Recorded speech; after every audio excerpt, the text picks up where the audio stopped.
I was recently having a conversation with a friend that was going to turn 40, and she asked me, if you could go back to talk to your 40-year-old self, what would you say?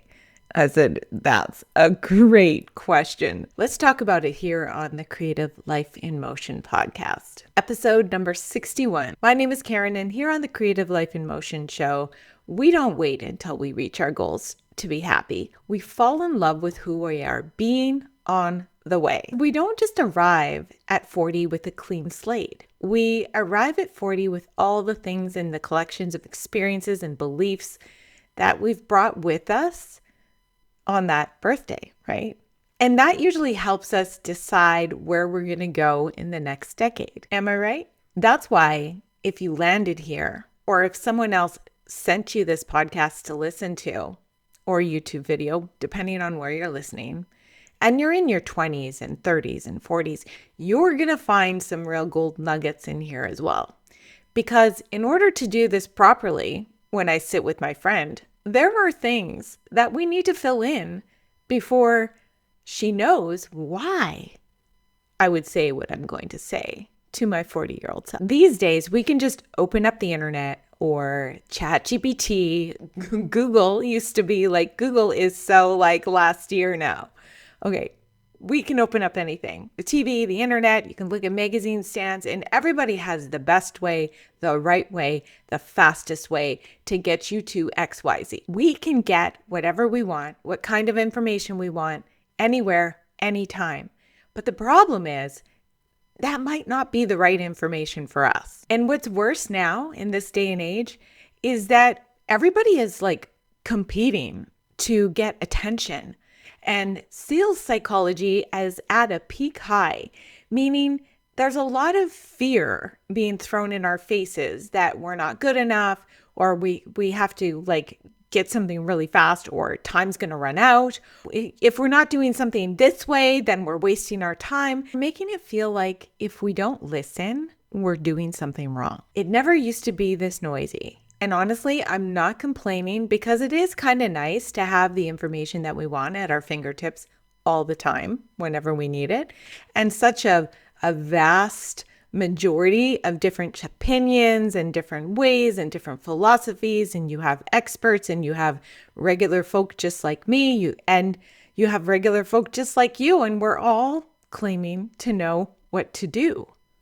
But do we really? When it comes to trying to figure out how to live in our ultimate health and alignment, really embrace, what does healthy mean as a full ecosystem of the being of you? And then once you get into the category of after 35, it gets pretty chaotic. It's overwhelming to most and triggering to many, right? And in the end, really, what's it all for? It'd be nice to just enjoy your life, your process, your trust, your intuition, wouldn't it? Wouldn't that be nice? To shut off the need for validation, to feel happy and energetic every dang day, and to not give a crap about what other people think. There's this whole movement happening, like the We Do Not Care Club, right? And then there's this other camp, whereas we care about everything clubs. So, give me all the hacks you can about staying young and keeping this envelope that I have, like looking like it's 20, even though it's 60, And I'm not saying either way is wrong. I'm just saying that there's a lot of information out there. So if we go back to like the We Do Not Care Club, is this really, how do we get that beautiful acceptance of life? Let's call it the full body acceptance that shows up much later in life. Why does it show up so late in life? Is it because it actually takes us that long to actually realize our superpowers, and that we were all made different, and we're supposed to find what we need from within, right? So what do I tell my friend? Okay. The first thing we talked about is that your body does not define who you are. And if you're elated right now with how you look, know that it's going to change. It's going to keep fluctuating. And that is normal. Just keep moving, keep strengthening and training for what you want to do and be and not for what you want to look like. This is me right after I had my son. That was the day that I discovered what unconditional love really was. This is me 8 years later at my very leanest. I didn't even know that that was possible for me. Nobody was more surprised than me. I was trying on this bathing suit, and in the fitting room, you have these like aisles of mirrors. I must have stood there for about half an hour, and a couple of different sales ladies were coming in and out, and other women were coming in and out. I think I probably asked about 5 or 6 different people in a matter of about half an hour, "Are you sure I'm not too fat to wear this?" This is me 20 pounds heavier after running my first marathon and scolding myself for being so slow. Maybe if I hadn't gained 20 pounds, I would have actually hit my goal time. This is me 3 years later after giving my body restorative care and a lot of food, but I ate that food at the right time, in the right. Everything was tracked. I was leading fitness classes almost every day and walking my dog and training myself.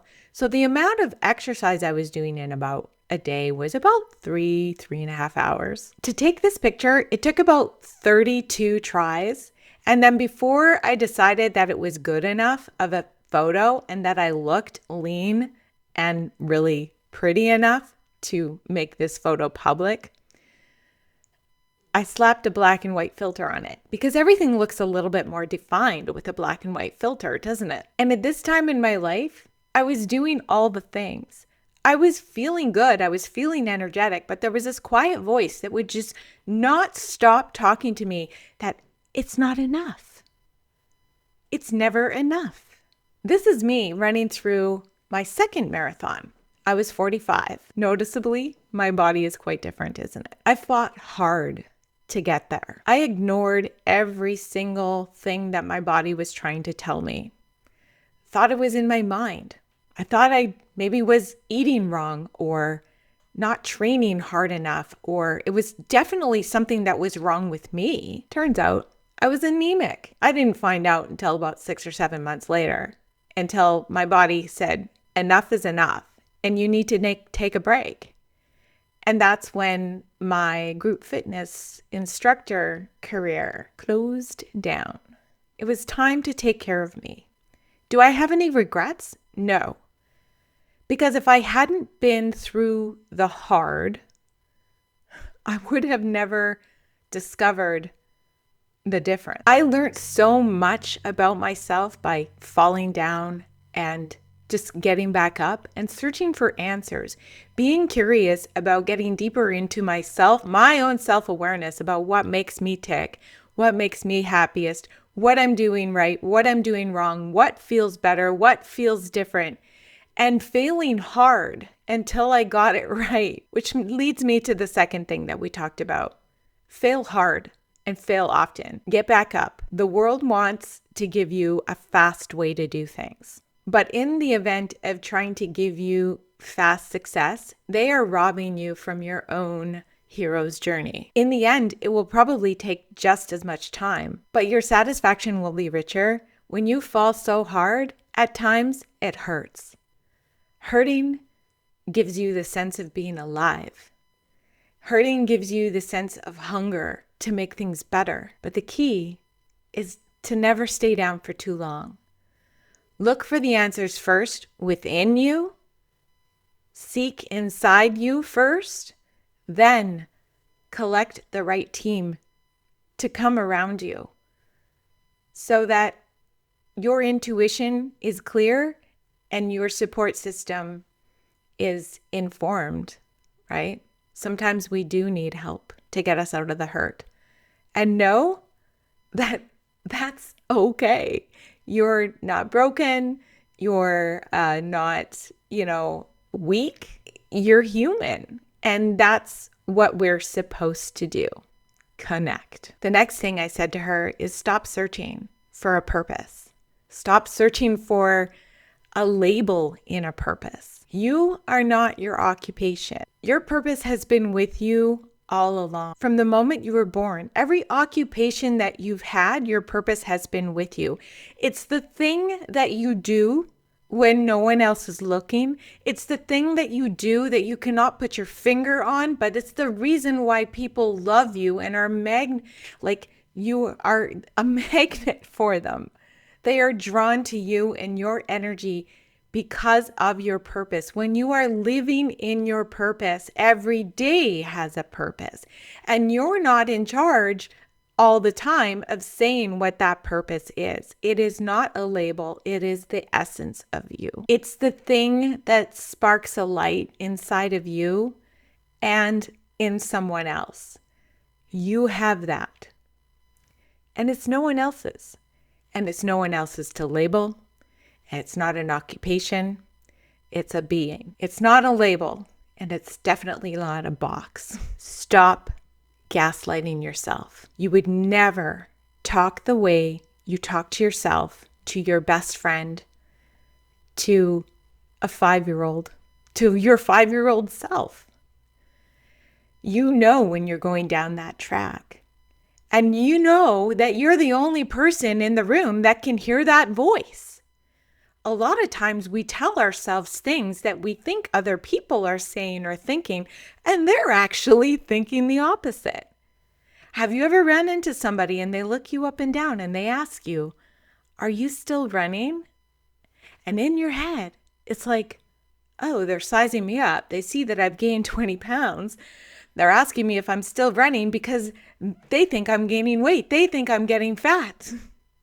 Well, maybe they think, damn, do you ever look good? You look so healthy and young and vibrant. I want to know what you're doing. And the only way I can know is if I start asking you questions. Think about that for a minute. The next thing I said is, our time on this life, on this planet, is infinite. It doesn't matter how strong, energetic, or unstoppable you feel in this moment, or in the other camp, worthless. Seeing our time on Earth is limited. No wasted days. Arc'teryx says that. It's their tagline, that outdoor company. Live every day like it might be the last chance that you have for yourself 20 years from now to look back at you and say, thank you for doing that. It's because you did that we're here now, living strong, resilient, and completely in our flow state of being. You want your 70-year-old self or 80-year-old self or 90-year-old self, depending on, your age when you're watching this video or listening to this podcast, 20 years from now, you're going to say, thanks to you, I'm living my fullest life. And here's the kicker. You don't have to wait until you get to your fullest life to be the person that lives that fullest life. If you're being the person that you know that you need to be to live the fullest life before you're in your fullest life, guess how much more fulfilling life is going to feel? Wrap your head around that riddle for a minute. This last one might hit you right there. Talk with your mom, dad, grandma, grandpa as much as you can. Even if the stories and the conversations are exactly the same all the time. They hold a lot of information about things that you'll want to know about yourself in the future. A lot of times, your parents and your grandparents hold so many clues of who you are when you start digging into your self-awareness.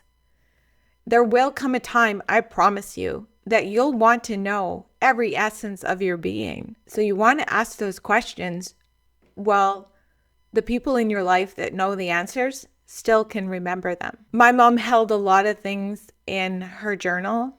She holds a lot of things in her journal. She's still here with us on our side. But there's a lot of things that I could never, ever ask my dad again. I can ask him. I can ask the sky and listen for his answer. I believe they're always here with us. And the older I get, the more I begin to understand what my mom was going through when she was my age. And instead of holding anger the way I did when I was 13, 14, and we couldn't handle each other in a room, I now lead with compassion, because I know that that was her time where she was uncovering the things that she was finding out about herself. And there's a lot of emotional and physical change that we go through in our midlife that we're trying to navigate and be parents at the same time. Mom's a freaking warrior. When I think about it, it makes me feel humble now. And a lot of it starts to make sense. One day you're going to reach for your phone and you're going to want to call your mom or your dad or your grandma or grandpa and share something celebratory with them. Or maybe you've come down with the flu and all you want is your mom to tell you that it's going to be okay. And it might feel like a one-sided answer because they're not answering you here on Earthside. But if you go into the woods and you listen, you don't even really have to be in the woods, but that is a really nice place to listen. You're going to be able to hear what they say. Stay connected. So we concluded our conversation, and then I decided to come and talk with you about it. My friends here on the Creative Life in Motion show, the YouTube channel, through the waves of the podcast, wherever you listen. If you are listening on a podcast player, come see me over on YouTube so that you can take part in these comments. I'll make sure that I link the video below. But now that you've heard this, what do you have to add? You might like to say something to your younger self, or you might like to say something to your future self. Share in the comments below the video and let's create this collective awareness over how beautiful life is in all of its parts. The goods, the bads, the uglies, the facing the uglies. Hold on, I said to my friend. Before you go, there's so much more I'd love to share with you. And I put it all in this book. Be weightless, like your body, love yourself. I handed her a copy. You can find the audiobook linked below this episode wherever you're listening to it. It's completely free. I've put it as a pay what you want, so you can throw a tip in there or not. The idea is to be able to listen to the things that I'm going to share with you and put your own take on it. Put your own experimentation to it. Go for a walk and connect with your creative side. The Walk It Off program or the Walk Yourself to Wow, whatever you want to call it, it's also available on the same plan. There won't be a price increase. I want you to have these tools in your hands. If you are wondering how to put together a simple walking plan that works for you, and you'd like more guidance on that, I've queued up this video right here that you might want to watch next. And I'll see you over there. Thank you for taking part in this very important episode of the Creative Life in Motion podcast. Remember to subscribe here or wherever you listen to podcasts. Bye for now. See you next time.